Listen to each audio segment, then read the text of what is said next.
Hello, everybody. Scott Golden here with the Golden Opportunities Coaching YouTube channel and the Pro Wrestling Logic YouTube channel. Welcome to those of you who are new. Welcome back to those of you seasoned veterans of what we do around here. This is the WCW Saturday Night Review Series for the 9th of the 9th of November, 1991. PN News kicking things off with an unknown talent. PN News, of course, doing the Yo Baby Yo rap deal here. Maybe not the best of descriptions of same, but PN News, of course, trying to do the babyface thing years before Cena did it. Maybe that's where Cena got it. Who knows? Anyway,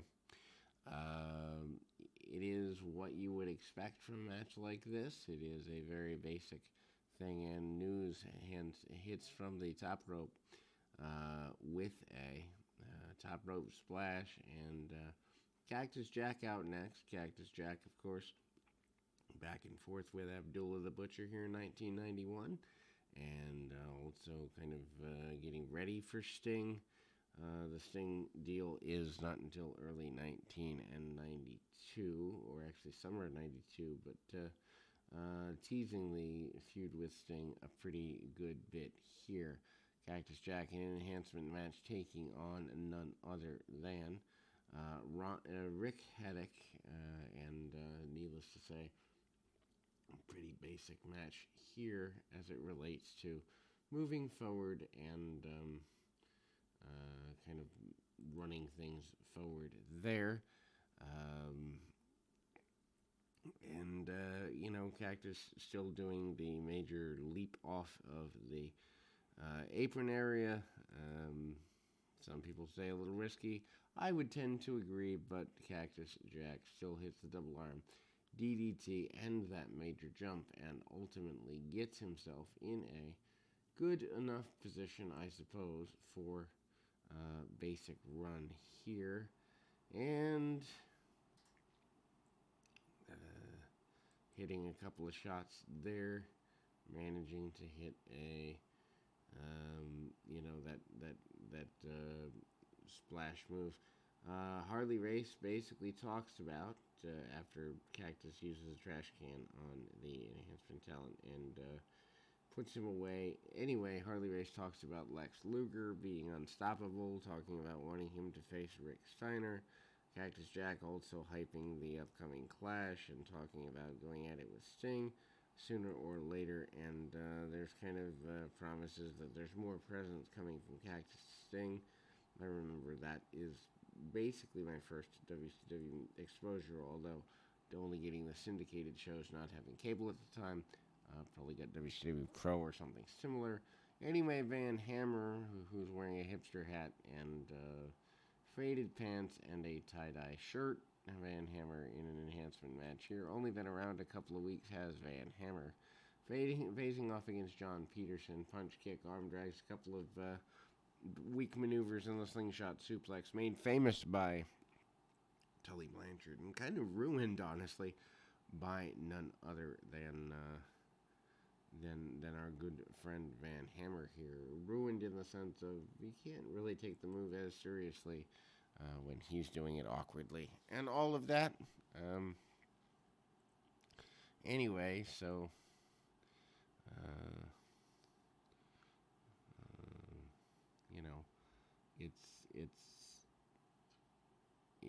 it's a short match, kind of getting him ready for Cactus Jack, among other people. It's a short match, kind of getting him ready for an attempted push that I think they thought was going to be much higher in value longer term.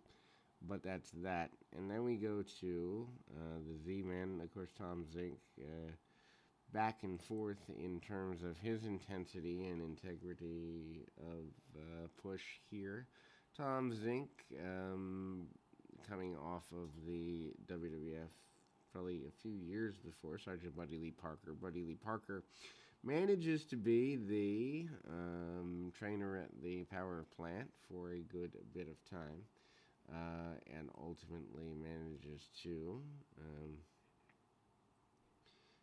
get a few tie-ups and all of that, and hits a couple of arm drags, and it's there, and it's it's pretty simple. It's pretty focused, and ultimately, um, some drop kicks and basic things there. Um, of course, big body slams from Zinc as well. Zinc at the time really going tag team to tag team. Everybody from Marcus Bagwell eventually becomes a tag partner, Brad Armstrong, and other things. I think they're trying to find something for him to do. Manages the press and ultimately gets a victory here. Tom Zink is in relatively pretty good control at the time. Mike Graham facing off against Johnny B. Bad. This is about the match you'd expect it to be. Johnny B. Bad still doing the Little Richard fire up gimmick, also a competitive match here on Saturday night. I wouldn't say is an unlikely thing. Of course, Teddy Long holding the mitts for Johnny B. Bad, as Johnny B. Bad still doing the boxer thing here. Basic go-behinds, wrist locks, and takedowns by Graham. Graham trying to crimp the leg and get an advantage wherever he can. Match is actually worth going out of your way to see, in the fact that Mike Graham at the time, not exactly a good quality talent, not a bad quality talent, just kind of there, but needing a good hand every once in a while to get a guy like Johnny B. Bad to be in control a little bit is here, and ultimately is kind of a basic maneuver. And we kind of see things going in a Johnny Bad getting the toss to the outside, and kind of staying on him. Bad coming, or Graham coming back on Bad a little bit. Obviously, Bad gets the knockout win, and using that right hand he's so known for, also hits the sunset flip across the occasion. The Arachnaman is up next. Arachnaman is, of course, Brad Armstrong in a deal. Arachnaman facing the Medic. So two masked individuals. I don't know, not exactly the best of matches here, although it serves the purpose of getting the Arachnaman out for the kids using the silly string and the like. Nothing necessarily not a bad thing there, but it's a little awkward, and the Medic kind of hits some shoulder blocks, shoulder tackles, takes the man down, armbar. Just seeing two guys in full body suits in the middle of what had been a semi-serious show at that point. Not exactly the best of situations. Crossbody by Armstrong. Armstrong comes up with the drop kicks and attempts the sunset flip. Doesn't really get that, but ultimately the Medic manages to hit a Indian Deathlock, among other things. Hits the diving headbutt, or just diving from like the inside. Then we see a previous interview with none other than Rick Steiner. Rick Steiner basically saying that he could face off and beat Lex Luger. They confront each other across several times. Luger basically discarding Rick Steiner. Highlights of the Luger and Steiner match that's already taken place. Luger beating Steiner in a non-title sanctioned scenario. There was a point where the belief was, at least, that Steiner could have been the WCW champion for a little bit. Rick Steiner basically saying he can beat him for the title. He's beaten him before, he'll beat him again. And ultimately, Luger's championship reign is exactly that. Six-man tag team championship match here, which they still have. Richard Morton, Thomas Rich, Terrence Taylor defeating Bobby Eaton and the U.S. Tag Champs Todd Champion and Firebreaker Chip. Not exactly a match that's doing anything other than filling television time. And certainly Chip and Champion are enhancement level talents that have been pushed a little too hard with the U.S. Championship. York Foundation with the computer here in 1991, still a major thing. A laptop computer in 1991, a pretty big deal. Anyway, Bobby Eaton comes in and goes at it with Tommy Rich for a couple of minutes. They circle around. The on again, off again U.S. Tag Champs of Firebreaker Chip and the otherwise known as the Patriots. Terry Taylor takes a couple of punches around, and the York Foundation thing takes off for a little bit here.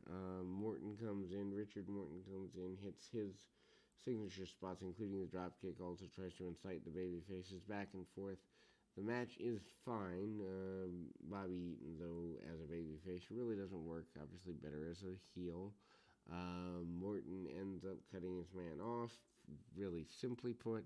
And then we see the backslide on Terry Taylor, managing to keep going and ultimately getting things going in a positive direction, cut off by both men, and manages to hit a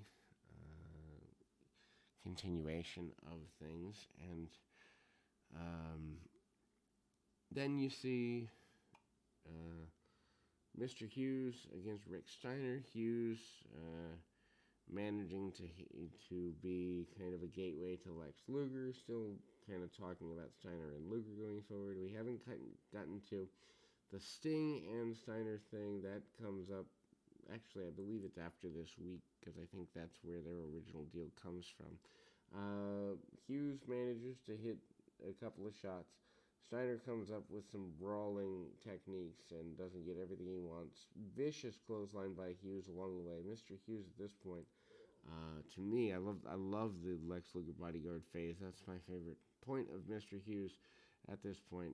Steiner does manage to hit a couple clotheslines. They brawl to the outside. Steiner even hits a belly-to-belly suplex along the way there, which is intense if you think about it.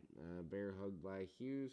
Doesn't get everything he wants out of that. Mr. Hughes certainly not in a comfortable position. Hughes splashes his man in the corner and continues the fight.